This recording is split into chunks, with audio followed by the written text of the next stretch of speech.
Deep in the heart of Louisiana's bayous, where Spanish moss drapes like a shroud and the Mississippi Delta keeps its secrets close, a story so unsettling has haunted local historians for more than 100 years. They've tried, unsuccessfully, to scrub it from the official record. In 1863, while the Confederacy's artillery roared in the distance, a darker reality was taking shape at Belmont Plantation. 73 people, bound by chains, simply disappeared, swallowed by the darkness of a single night. 17 relatives passed away under unexplained conditions over a span of 6 months. At the heart of the matter lay a wedding, a union so taboo that those present were bound by an oath of silence, with death as the penalty for any breach. The couple?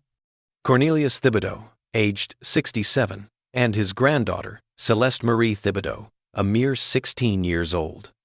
What follows has been hidden away in courthouse basements, locked up in private family vaults, and spoken of only in hushed tones within the shadows of Louisiana's Creole community. The surviving records from the 1889 fire at the Vermilion Parish Courthouse offer only glimpses of the horror, yet these glimpses reveal a story of inherited insanity, premeditated killing, and a conspiracy that extended to the very top of Louisiana's plantation elite. Belmont Plantation, a sprawling 8,000 acres of prime Louisiana sugarcane, was dominated by its Gothic Revival mansion. It loomed over the humid landscape, a testament to the excesses of the antebellum period. Constructed in 1834 by Jean-Baptiste Thibodeau, a Frenchman who'd struck it rich in the sugar business, the estate embodied the Old South's ideals. It was a place of wealth, influence, and a relentless drive for profit, no matter the cost. By 1863, the Civil War's third year, Belmont was a mere echo of its past. The sugar trade was in a chokehold, thanks to federal blockades. Confederate money was practically worthless, just scraps of paper. Meanwhile, Union troops were making steady progress through Louisiana.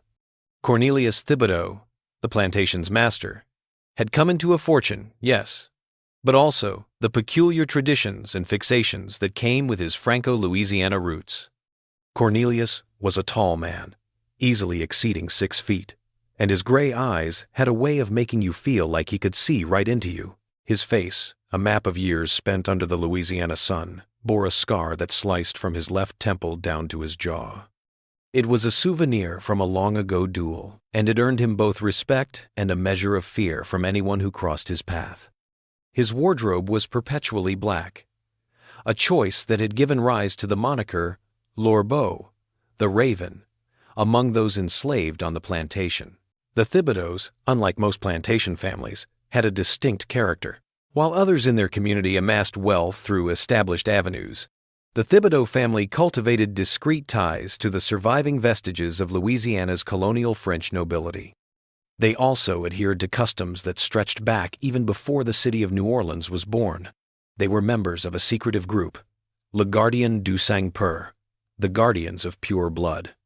This organization, with origins in medieval France, believed that some bloodlines held inherent qualities that demanded preservation, no matter the price.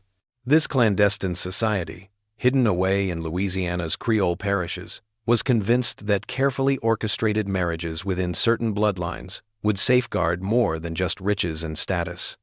They were after something far more elusive, what they termed la force ancestrale, the ancestral force.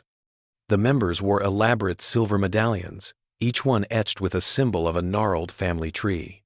They met once a month, at places kept secret from anyone not already part of the group. Cornelius had been a widower for 7 years. Evangeline, his wife, had passed away in 1856.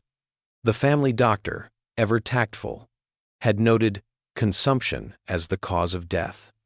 Yet, the household staff murmured about unusual marks on her neck and arms, hints of a more sinister fate. Henri Thibodeau, their son, wed a lovely young woman, Isabelle Landry, in 1845. The pair welcomed a daughter, Celeste Marie, into the world 2 years later, in 1847. The Thibodeau family seemed to attract misfortune, as if it were a relentless pursuer.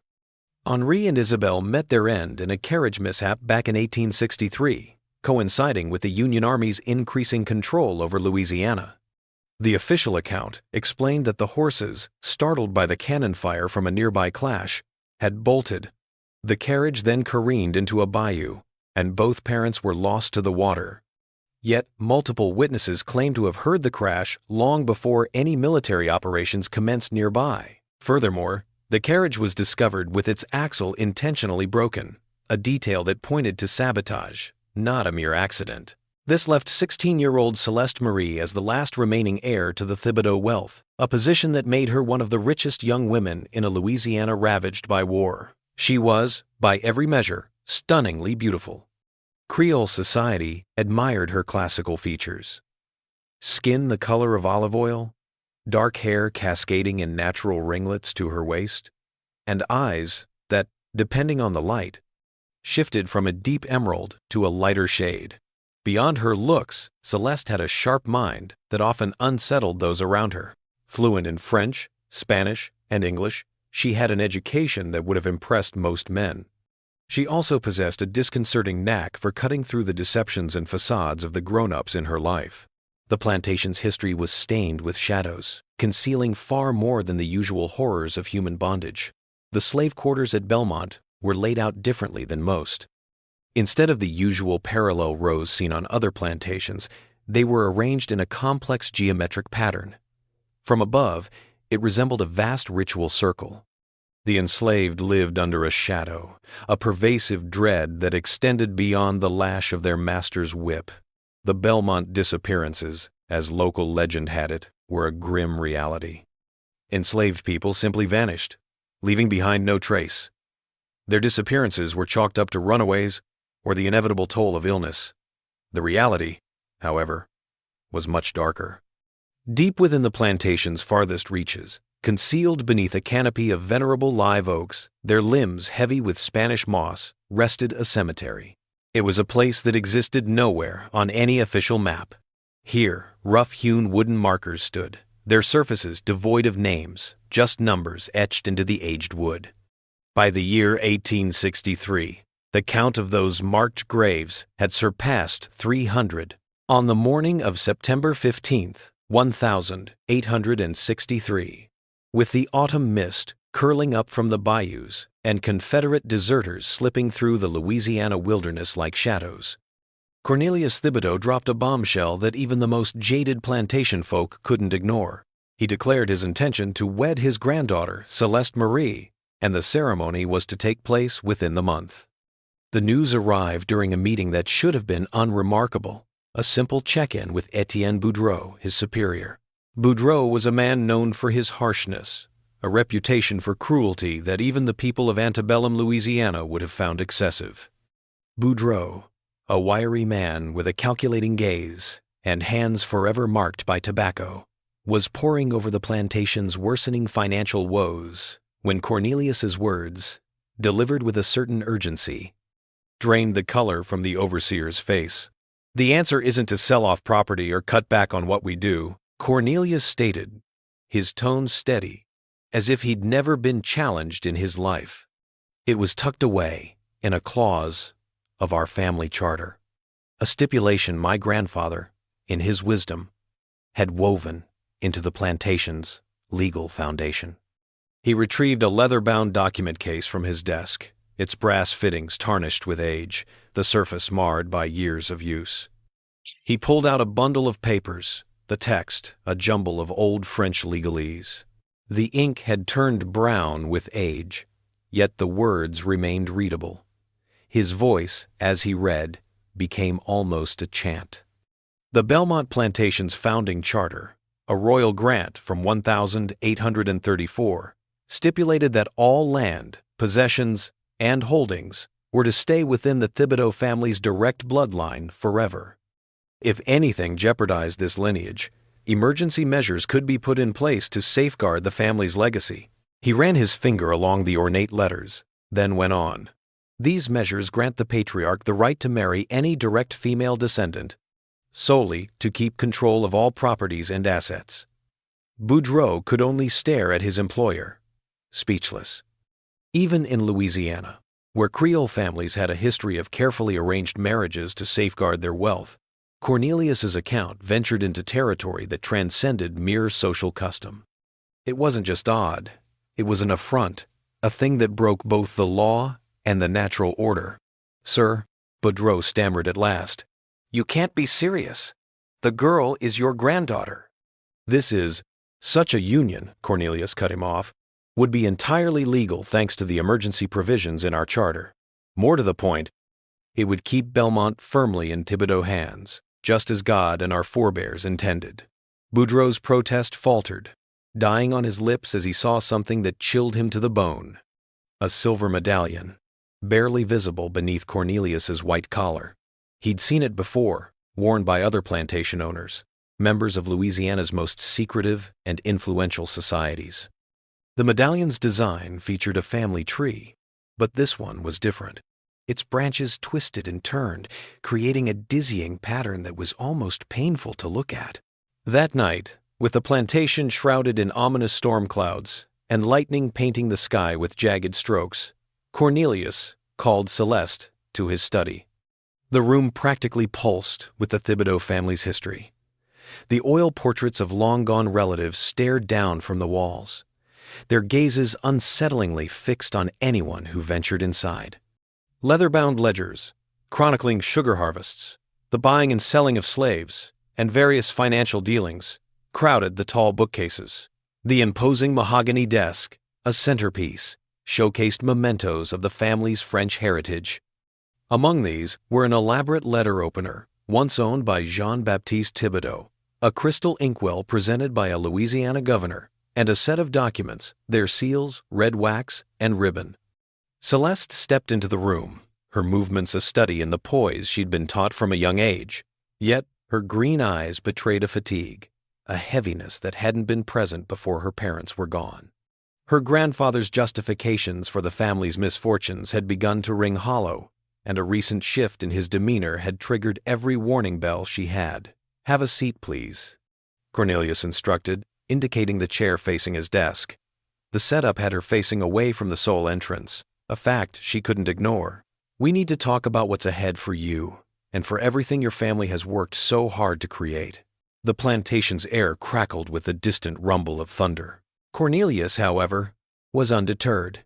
He started to lay out his plan, speaking with the careful precision of a man who'd spent countless hours honing his case.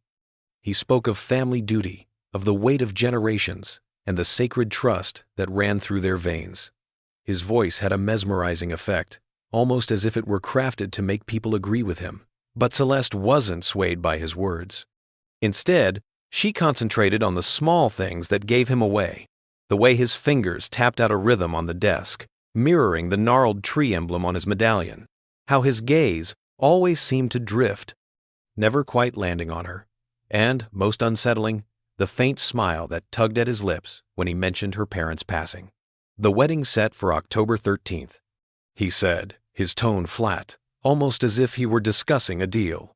"The ceremony would be intimate, a gathering exclusively for those who grasped the significance of what we were safeguarding. Naturally, you'd agree to this." It wasn't a question. It was an order, spoken with the kind of authority that comes from a man who's always gotten his way. Yet, as Celeste met her grandfather's gaze, a deeper fear gripped her than any threat he'd uttered. It was the unsettling glint of a predator, having identified its ideal target. The days after Cornelius's declaration turned Belmont Plantation into a place that felt like a stronghold, besieged. The news of the impending nuptials, despite the family's best efforts to keep it under wraps, had somehow escaped the confines of the plantation. The response from Louisiana's Creole society was immediate and unyielding. The Boudoir and Nasus families, along with several other plantation owners in the area, had dispatched letters, each one carefully crafted, to voice their unease about the situation. Cornelius's proposal, even in a society used to strategic marriages between distant relatives, crossed boundaries that had never been crossed before. The most unsettling reactions, however, originated from the very members of Le Gardien du Sang-Pour. 3 clandestine visits, all occurring at the stroke of midnight, saw members of the secret society arriving at Belmont's residence. Each one presented the silver medallion, the key that unlocked Cornelius's private study. The plantation owner grew more and more unsettled, his behavior becoming erratic. These clandestine meetings, held in whispered French, always concluded with the guests leaving before the sun rose. Celeste, for her part, had started digging into the family's past, employing the skills she'd honed over years of managing household finances and letters. She began assembling a picture from the scraps of information she'd gathered, documents, snippets of conversation, and the way her grandfather acted. The reality she uncovered was a nightmare, far worse than anything she'd imagined. She understood, finally, that her parents' deaths weren't just unfortunate events. Buried within her father's documents, she discovered proof of a fierce dispute between Henri and Cornelius, occurring mere days before the carriage accident. Henri had stumbled upon a troubling truth regarding the family's financial situation. He'd found proof that Cornelius had been siphoning funds from the plantation's accounts, and worse, selling enslaved families to settle gambling debts and other social commitments. Even worse, Henri had discovered his father's connection to Le Gardien du Sang-Pour and was threatening to blow the whistle on their operations to the feds. The dispute reached its peak with Henri's choice. Celeste would be leaving Belmont for good. He planned to send her to stay with family in New Orleans, a temporary refuge until the war's conclusion, and until they could find a place far from Cornelius's influence. The carriage, however, never made it to where it was supposed to go. Even more unsettling was what Celeste uncovered about the plantation's concealed graveyard. Armed with the maps discovered among her father's belongings, she pinpointed the burial site and began her own inquiry. What she discovered was beyond understanding. The numbered graves weren't just a record of years gone by. They were a grim testament to a methodical campaign of extermination, one that had begun with the very establishment of the plantation. The deceased weren't simply the enslaved who succumbed to illness or exhaustion. No, they were individuals who had uncovered too much about the Thibodeau family's dealings, or who, in some way, jeopardized their hidden truths. The graves, in many instances, were simply too diminutive to accommodate adult remains. Some were so fresh, the ground above them hadn't even finished settling. The most unsettling detail, however, was the presence of gravestones with dates that post-dated her parents' passing. This implied that Cornelius had been anticipating resistance to his schemes and had taken steps to ensure that anyone who could have posed a threat was permanently removed. As October drew near, and the specter of the arranged marriage grew more immediate, Celeste started to grasp the full extent of her grandfather's insanity. The issue went beyond just preserving family wealth or maintaining social status. Le Gardien du Sang-Pour believed, with a fervor bordering on fanaticism, that specific bloodlines held secret powers. They were convinced these powers could only be safeguarded through the most drastic of actions. Cornelius was convinced that by marrying his granddaughter, he could somehow gain dominion over life and death. The Society's members, a network of Louisiana's plantation elite, had been running comparable experiments for generations. Their rationale was a perverse reading of French aristocracy. They argued that royal families had preserved their influence via calculated inbreeding, and that the same rules, they believed, should govern their colonial heirs. However, the core of their actions was using these beliefs to justify acts of extreme cruelty and moral decay. Celeste's research revealed that several plantation families had tried similar unions before, but these attempts always ended badly. Children born from these relationships often showed physical and mental problems. However, society saw these issues as a way to purify the bloodline, rather than recognizing them as signs of genetic damage. Adults who had survived childhood often showed the same violent behavior and complete lack of empathy as their parents. The most chilling revelation, however, was the true nature of her grandfather's intentions regarding their marriage. Buried within the coded papers she'd painstakingly cracked, she uncovered proof that Cornelius planned to kill her. The deed was to be done right after their wedding night, once any chance of a pregnancy was confirmed. He'd convinced himself that her demise would somehow trigger a ritual, a transformation that would bestow upon him both longevity and total dominion over the plantation and everyone on it. 3 days before the ceremony, on October 10th, Celeste's choice irrevocably altered the course of events for everyone at Belmont Plantation. She refused to be a mere casualty of her grandfather's descent into insanity. If her end was imminent, she'd make sure to drag down as many of Lagardian du Sang-Pour as she could. Before anything else, she had to make sure their misdeeds wouldn't be erased or hidden away, like so many had been before. She started composing lengthy letters, meticulously detailing all she'd discovered about the society, the concealed cemetery, and her grandfather's intentions. These letters, dispatched to newspaper editors in New Orleans, federal officials, and influential religious figures, served as her safeguard. However, she also started getting ready for a more direct kind of justice. In the sprawling herb garden of the plantation, tended by older enslaved women whose wisdom was a legacy, Celeste started gathering the components for a concoction that would suit her needs precisely. The plants she gathered, foxglove, nightshade, oleander, and their kin, were staples in folk medicine. Yet, when handled by someone with a deep understanding of their effects, they transformed into lethal poisons. Amidst the flurry of wedding arrangements, Celeste maintained her facade, a dutiful granddaughter, all the while meticulously plotting the downfall of those who had enabled her family's reign of terror. The morning of the 13th of October, 1863, arrived with an unexpected chill, one that seemed to settle deep within the bones of everyone at Belmont Plantation. Spanish moss draped languidly from the old oak trees, the stillness so profound it seemed the air itself had thickened. The familiar sounds of the plantation, the birds, the insects, the calls of the workers, were strangely missing. The creatures, too, appeared to know something was amiss. The sun's ascent painted the grounds with elongated shadows, and the members of Lagardian du Sang-Pour started to gather for the ceremony. They didn't arrive in carriages or on horseback, which could have drawn the notice of Union patrols or prying eyes from nearby farms.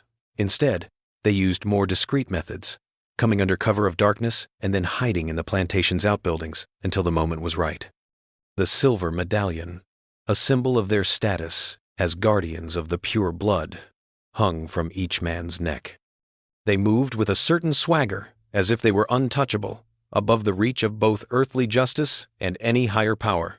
Dr. Alphonse Hebert, a physician known for his discretion, was present. His New Orleans practice had gained a reputation for handling cases that other doctors would avoid. Hebert's role was twofold. He was there to conduct the ceremony, a duty bestowed upon him by the society, and he was also on hand to manage any medical issues that could potentially surface. His black medical bag, a constant companion, held instruments that had seen uses far beyond their intended purpose. Judge Armand Fontenot was also there.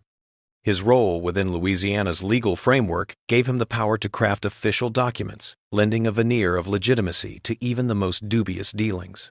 Fontenot's career was built on shielding society's elite from the law, a skill honed through years of practice. He was particularly adept at erasing troublesome details from court records, making them vanish as if they'd never existed. His involvement ensured the marriage, no matter how distasteful, would be recognized by law and documented. Captain Lucien Dufresne was the third crucial player. His ties to Confederate military command, coupled with his involvement in the clandestine networks that facilitated the movement of people and supplies across war-ravaged Louisiana, rendered him essential to the society's activities. Dufresne's notoriety stemmed from his capacity for violence, a trait that unsettled even the most battle-scarred veterans. His approach to silencing anyone who might impede his plans was the stuff of legend within the upper echelons of society. As the day waned, the wedding preparations evolved into something more than just the usual marriage rituals. The event wasn't going to take place in the plantation's grand parlor, as one might expect. Instead, it was scheduled for the mansion's basement. This stone-walled room, built for reasons Jean-Baptiste Thibodeau had never divulged to his family, would be the setting. The stone walls were etched with symbols, their deep carvings almost alive in the wavering candlelight. The patterns appeared to dance, conjuring an ambiance that felt more appropriate for a pagan rite than a Christian wedding. Cornelius wouldn't let anyone else touch the arrangements.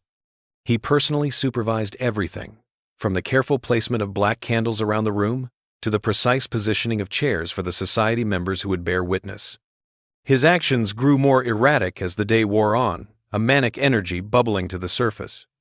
It was as if the impending ceremony was finally unleashing something he'd kept tightly controlled for years.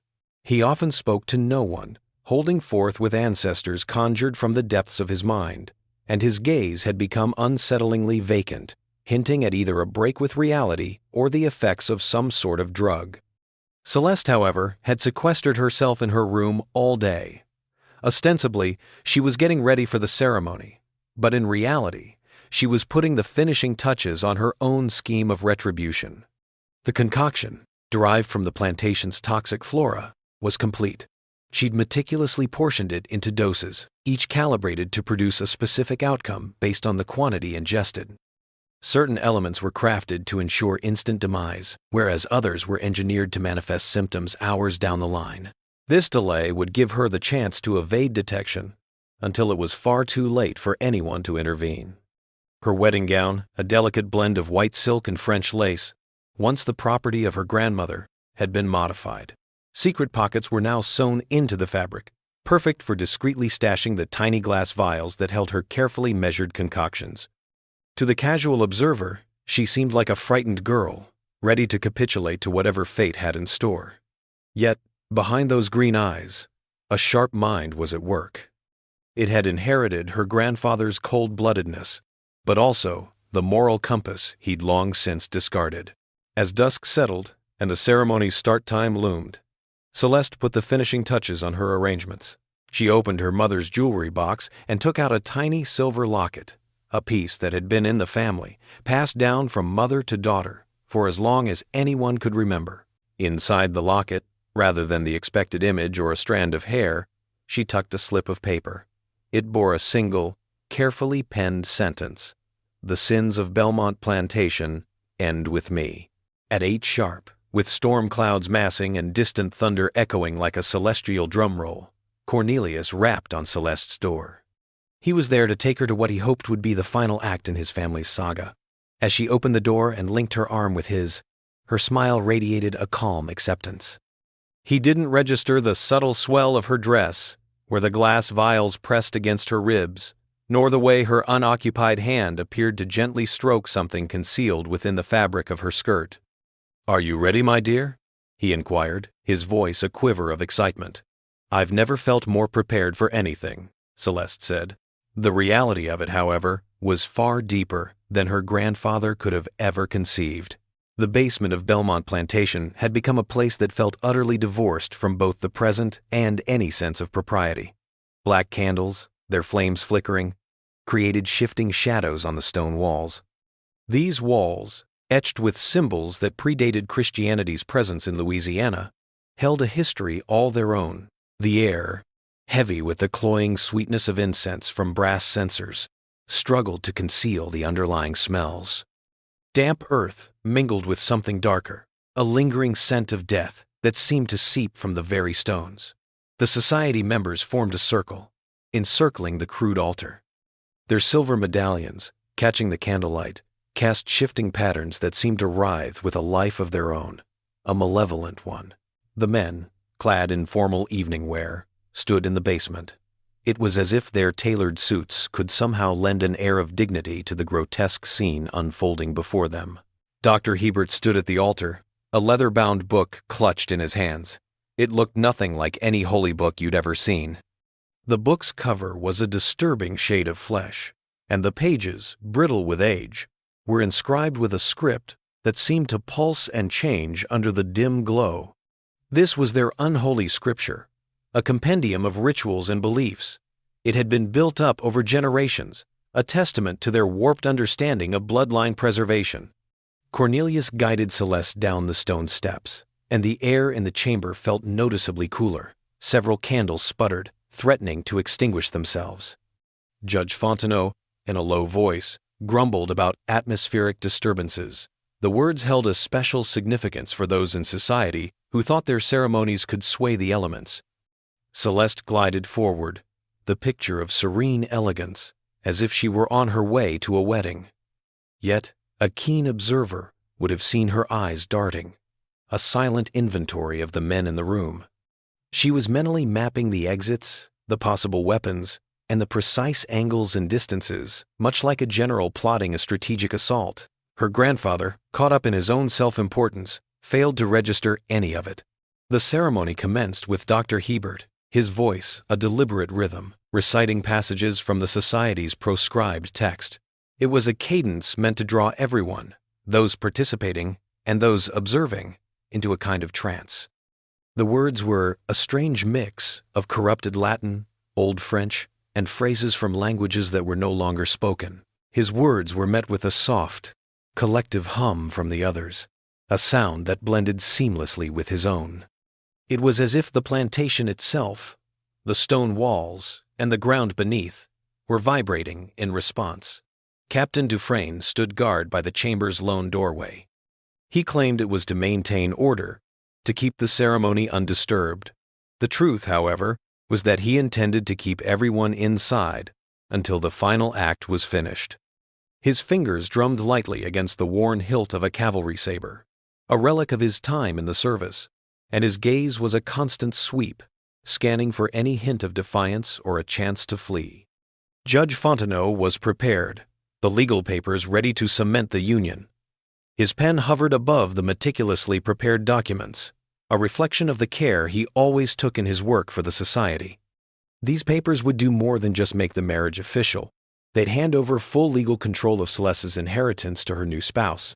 This would guarantee Cornelius unfettered access to the Thibodeau wealth. The ceremony took an unforeseen turn. A few of the society members started to exhibit physical symptoms. They were sweating, even though the room was cool, and their breathing was labored, as if the air had turned dense and hard to inhale. Some were swaying, struggling to stay upright. Dr. Hebert first chalked up the symptoms to the emotional weight of the ceremony. However, as more men started showing the same issues, he began to wonder if something else was at play. What the society members didn't know was that Celeste had been busy that afternoon, meticulously introducing her concoctions into different objects scattered around the room. The incense, wafting from the brass censers, had been laced with a subtle hallucinogen designed to induce disorientation and a sense of bewilderment. The wine served at the post-ceremony gathering was laced with a poison, one that worked slowly, its lethal effects delayed for several hours after it was ingested. The candles, too, had been tainted. They were coated with chemicals that, once ignited, would emit noxious fumes, making the air itself a danger to inhale. Celeste had one final, brilliant move left. As Dr. Hebert approached the moment in the ceremony when the couple would swap rings and seal their vows with a kiss, she acted with the timing and precision of a professional. "Before we continue," she announced, her voice slicing through the chant with a sharp, clear note, "I have something to say to all of you." The abrupt stop in the ritual brought an instant silence to the room. Cornelius's gaze shifted to his granddaughter, his initial surprise swiftly morphing into a scowl. Before he could utter a word, Celeste's smile, a blend of beauty and something unsettling, remained. "My grandfather, bless him, has shared countless stories about the revered customs of Le Gardien du Sang-Pour. I felt compelled to pay tribute to those traditions by arranging a special communion for all gathered here." From the concealed pockets of her wedding gown, she retrieved a silver tray, upon which rested delicate crystal glasses, each brimming with what seemed to be sacramental wine. "This vintage," she began, "is made from grapes grown in the soil of our family cemetery, the secret one, where so many people who were just inconvenient have been buried over the years." Her words landed with a jolt. A few members of the society recoiled, their faces draining of color. The weight of their most closely held secret being exposed was a shock. Captain Dufresne's fingers twitched toward his sidearm, a reflex born of years of training. But he paused, unsure if the woman posed a genuine danger or if her words were just the frantic ramblings of someone cornered. Cornelius, though, grasped instantly that his granddaughter possessed knowledge that seemed impossible for her to have acquired. The facade of a caring elder vanished, exposing the frigid, calculating nature that had always been there, hidden. "You foolish child," he hissed, his voice a low growl that somehow held more threat than a shout. "You have no clue what you're playing with." Celeste's smile remained fixed as she lifted a crystal glass, offering a mock toast. "Oh, I do, grandfather. I know precisely what I'm getting into. I'm aware of the murders, the hidden corpses, The society's twisted experiments with bloodlines. I know you murdered my parents when they tried to intervene. And I know you intended to kill me once this grotesque ceremony was finished. The air in the chamber was charged, almost electric. The gravity of the situation was clear to every man in the room. They were at a breaking point. They had a choice: finish their ritual and remove the danger Celeste posed, or risk everything they'd built, everything they'd fought for, being laid bare and shattered. What I want to know, Celeste said, her glass still raised, is which of you has the guts to take the first sip from the cup of your own making? The room fell silent. The tension palpable. The only sounds, the flickering of the candles and the shallow breaths of the men, now acutely aware of the poison in the air. At that instant, a shared realization swept through the room. They were irrevocably committed. The next turn of events would seal the Thibodeau family's destiny, and, in a broader sense, the very future of Le Gardien du Sang-Pour. Captain Dufresne moved first, his saber flashing out in a single practiced motion. He leveled the blade at Celeste's throat. Enough of this nonsense, child. You'll finish the ceremony, and you'll put aside whatever dreams you've spun about your family's past. Celeste, however, had anticipated this very reaction. The blade's approach was swift, and she let the crystal glass slip from her fingers, shattering on the floor. The vessel fractured against the stone, and the wine, upon meeting the ancient surface, hissed and fumed. A noxious cloud billowed up, causing everyone nearby to recoil in surprise. That wine, she stated, her voice steady, was made from oleander blossoms, foxglove leaves, and a handful of other plants that flourish in our lovely Louisiana bayous. The very same plants your people have been using for ages to dispose of those they find troublesome. The same substances that took my parents, after their carriage horses were given grain laced with poison just before they left. Dr. Hebert, his medical background instantly grasping the gravity of her words, started for his black bag. But Celeste's voice, laced with a chilling finality, halted him. I wouldn't be so quick to grab your tools, Doctor. You see, everyone in this room has already ingested precisely calculated amounts of different poisons.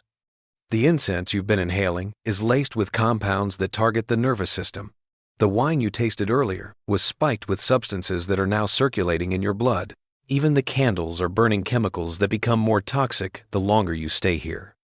Judge Fontenot, his legal instincts kicking in, moved forward, hands raised, in what he hoped looked like a conciliatory gesture. Miss, if you have issues with your grandfather, the law provides a way to handle them. There's no need for anyone to get hurt. Celeste's laughter, sharp and brittle, shattered against the stone. Legal channels? Judge Fontenot?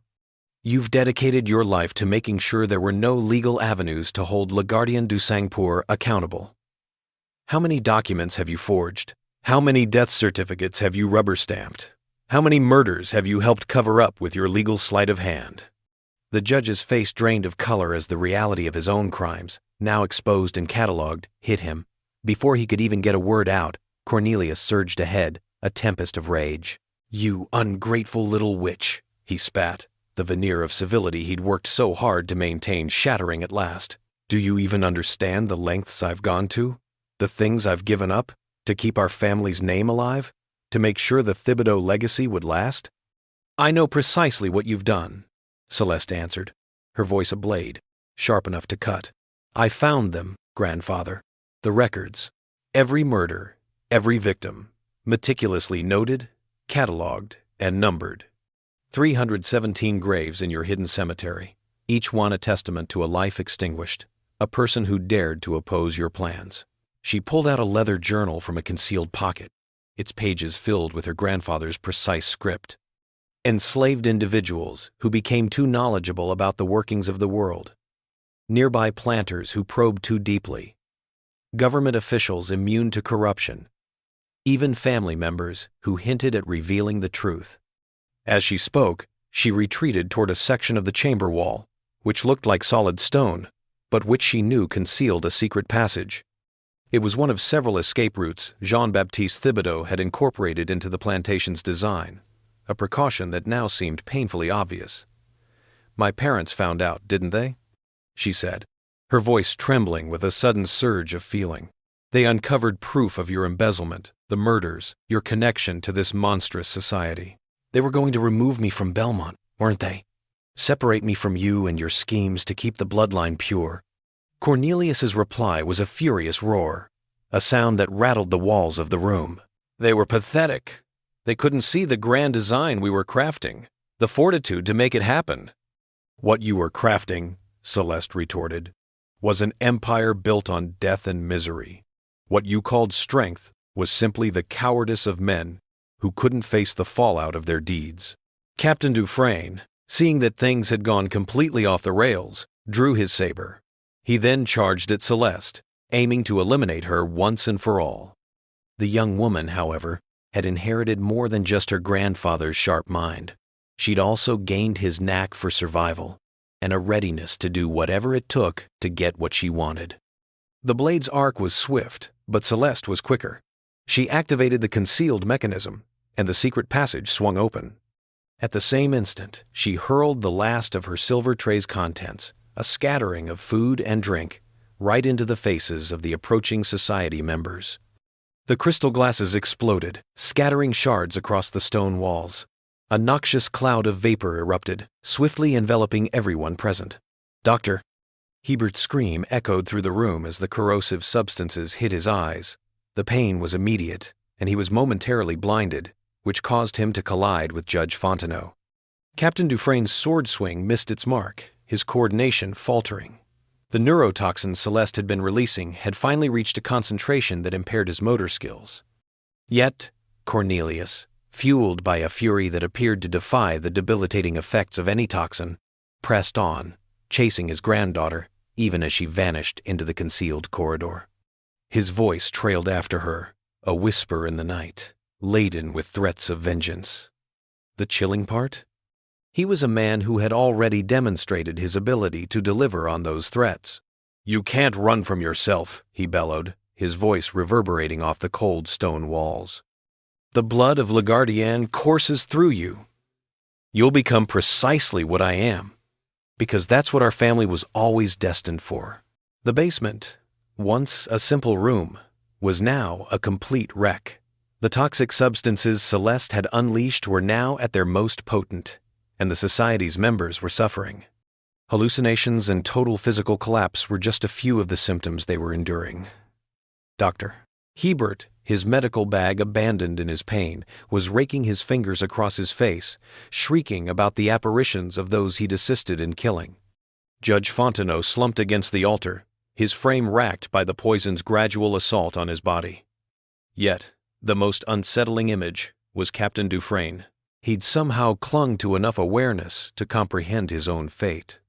The toxins coursing through his system wreaked havoc on his nervous system, and soon he was plagued by what seemed to be intensely vivid hallucinations. Each one was a replay of every person he'd ever killed, both in the line of duty and in his covert operations for the society. He slashed at phantoms, his saber carving arcs through the air, a battle cry escaping his lips. Once, that sound had sent shivers down the spines of Union soldiers, a sound of pure terror. Now, it was the mournful wail of a man unraveling. Celeste moved through the concealed corridors, her movements betraying a familiarity born of countless hours spent charting the plantation's subterranean maze. These passages, hewn from the very stone by enslaved artisans whose understanding of their design perished with them, linked various parts of the estate. They also provided access points, dispersed across the plantation. Her goal wasn't to flee, but to see her version of justice through to the end. The hidden room, where she'd finally appeared, held the fruits of her long labor: papers, pictures, and tangible evidence of the society's misdeeds, some of which dated back a generation. More crucially, it held the components necessary for the last act of her retribution. Her hands moved swiftly, assembling the final pieces of her scheme. She could hear her grandfather's voice, growing nearer, his pursuit unyielding even after the disruption she'd caused in the ceremony room. His voice, a haunting echo in the cold stone halls, laid bare the extent of his madness and the grip of his obsession. The marriage will be completed," he bellowed, his voice breaking under the pressure. "The lineage must endure. The forebears insist." Cornelius, after a thorough search, discovered Celeste in the chamber she'd chosen for her work. She stood there, composed, next to a table. It was covered with explosives she'd gathered from all over the plantation. Gunpowder from the armory, chemicals siphoned from the sugar processing machinery, and other incendiaries were all present, ready to obliterate the mansion's lower levels. "You're too late, grandfather," she said, her tone leaving no room for argument. He halted immediately. "The proof of your misdeeds is en route to the New Orleans authorities as we speak. The letters I prepared weeks back were delivered this morning by individuals with no ties to this plantation and no incentive to fabricate the contents." Cornelius regarded his granddaughter, a blend of admiration and dread etched across his face. "You orchestrated this entire thing from the start, didn't you?" "From the instant I said I was getting married." "No," she replied. "From the moment I found out what you did to my parents." Everything that had come before was leading to this. The old man's shoulders slumped. He realized, at last, that his meticulously crafted plans, honed over months of careful work, had been undone by someone who mirrored his own intellect and coldness, but lacked his moral failings. "What do you want?" he inquired, his voice cracking with the weight of his 67 years. "Before we finish, I need you to understand something," Celeste said. "You thought strength was about doing whatever it took, that power was the freedom to inflict pain without fear of retribution. But true strength," she said, "was the willingness to give up everything to shield the vulnerable, even if it meant giving up your own life." She lit a match, holding it above the fuse she'd set. The firelight played across the stone, throwing shifting shadows that illuminated their features. The flickering glow seemed to lay bare the core of their disparity. One face, calm and resolved, contrasted sharply with the other, which was a mask of fear, the terror of a man at last confronting the repercussions of his deeds. "The line of Le Gardien du Sang-Pur concludes now," she stated, "with me and with you." The blast that leveled the lower floors of Belmont Plantation on the night of the 13th of October, 1863, echoed all the way to New Orleans. Union military officials there, at first, figured it was tied to Confederate sabotage. The blaze raged for 3 days, devouring the mansion, the slave quarters, and the outbuildings, along with a significant portion of the estate's land.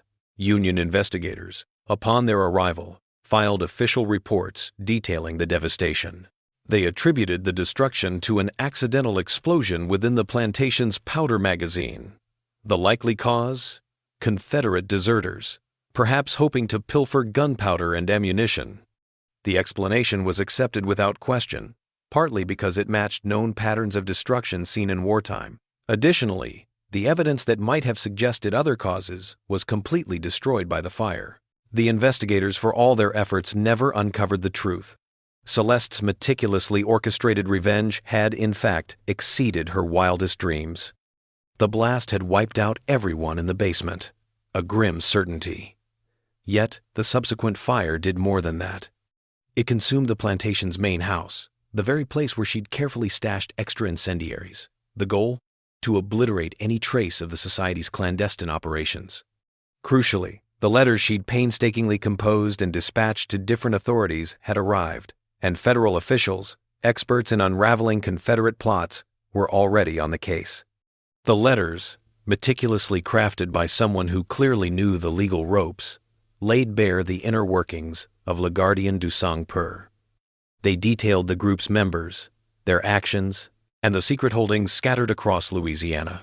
After the Belmont fire, a string of strange accidents started to plague the prominent plantation owners of southern Louisiana. Judge Armand Fontenot's lifeless body was discovered in his New Orleans office. The cause of death? A glass of wine, laced with poison, though the authorities never managed to pinpoint its origin. Dr. Alphonse Hebert vanished without a trace. His carriage, discovered on a desolate stretch of road, bore evidence of a fierce altercation. Yet, the doctor was nowhere to be found. Captain Lucien Dufresne was found dead in his military quarters, the blade of his own sword buried in him. The circumstances suggested either a suicide or a deeply personal act of vengeance. Federal investigators, acting on the information gleaned from Celeste's correspondence, launched a probe into other members of the society. Their efforts uncovered a web of criminal activity that stretched back for years. Bank records were taken, property deeds were scrutinized, and cemetery plots were dug up. The investigators' findings validated the most troubling claims made in the anonymous letters. They uncovered proof of widespread murder, deception, and a conspiracy that extended deep into the upper echelons of Louisiana's pre-Civil War society. By the close of 1864, the organization known as Le Gardien du Sang-Pur had been thoroughly dismantled. Some individuals sought refuge in Mexico or Europe, while others faced arrest and subsequent trials for a range of offenses. A few, however, vanished without a trace. The cause of death, whether by suicide, murder at the hands of accomplices, or some other method, remained a mystery. The federal government took control of the society's amassed wealth, and this money was then funneled into building schools and hospitals for freed slaves across Louisiana. The Belmont plantation, however, was never reconstructed. The land changed hands, sold off to settle debts and tax obligations. It was then divided up, parceling it out to a group of small farmers, none of whom had any knowledge of its past.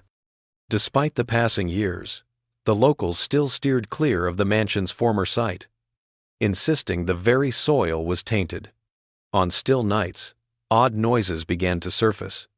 Whispers in an old French dialect, the clatter of carriages on vanished roads, and, most unsettling, the sound of a young woman singing lullabies in a tongue no one recognized. Over the years, the actual events at Belmont became shrouded in a haze of legend and intentional cover-ups, making the real story harder to discern. The families of those who'd evaded the law were busy. They were working hard to scrub Le Gardien du Sang-Pur from the history books. They bribed archivists, destroyed evidence, and made sure that the official accounts of antebellum Louisiana painted a picture of plantation life that was more palatable. Yet, whispers lingered in Louisiana's black communities, stories handed down through families whose forebears had either seen or heard of the society's doings. These narratives, often brushed aside by white historians as mere superstition or embellishment, held within them the key to understanding the hidden graveyard, the clandestine rituals, and the young woman whose quest for justice at Belmont Plantation had ultimately cost her everything. In 1889, a fire swept through the Vermilion Parish Courthouse, a mere 26 years after the previous blaze. This time, the flames consumed a significant portion of the courthouse's official records, including documents detailing antebellum plantation ownership and various legal matters. The investigation revealed that the blaze was intentionally ignited, yet the individual responsible was never caught. Among the surviving records, a single page from a marriage register stood out. Dated October 13, 1863, it listed Cornelius Thibodeau and Celeste Marie Thibodeau. A handwritten note in the margin offered a stark explanation. Ceremony interrupted. Participants deceased.